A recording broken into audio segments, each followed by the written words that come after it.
করতেছেন, রাস্তা দিয়ে যাইতেছেন, এমন সময় মসজিদ প্রান্তে চলে গেছেন, নামাজের ওয়াক্ত হয়ে গেছে, এখন নামাজ আদায় করবেন। কিন্তু নামাজ আদায় করতে হইলে তো ওযু করা দরকার। এই মরুর প্রান্তে পানি কোথায় খুঁজতে আর তালাশ করতে করতে দেখা যায় একটা কূপ আছে। ওই কূপের থেকে যে পানি উঠাইবে, এখন পানি উঠানোর আর কোনো মাধ্যম নাই, কারণ কূপের থেকে পানি উঠাইতে হইলে রশি লাগবে, এরপরে বালতি লাগবে, কিন্তু রশি আর বালতি নাই।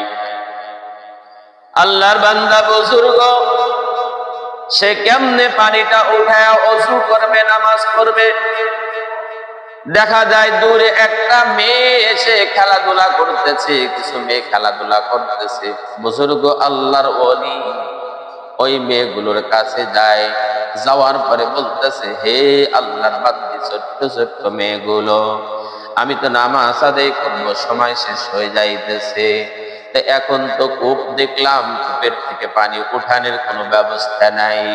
তোমরা আশেপাশে তোমাদের বাড়ি ঘর আছে কিনা, একটু রশি আর ওই বালতিটা নিয়ে আসো, যেই রশি আর বালতির দ্বারা কূপের থেকে পানি উঠাইয়া আমি ওযু করব।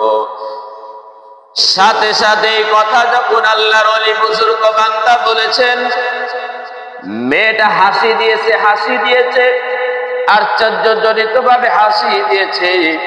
এমন অবস্থায় আল্লাহর বান্দা বুজুর্গ বলতেছে, শোনো, আমি তো নামাজ আদায় করব, ওযু করব, কূপের থেকে পানি উঠাইবো, তোমার থেকে রশি আর বালতি চাইলাম, তুমি হাসতেছো কেন?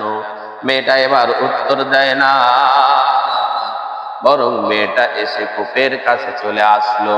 মেয়েটা কিন্তু বড় মেয়ে না, ছোট্ট একটা মেয়ে।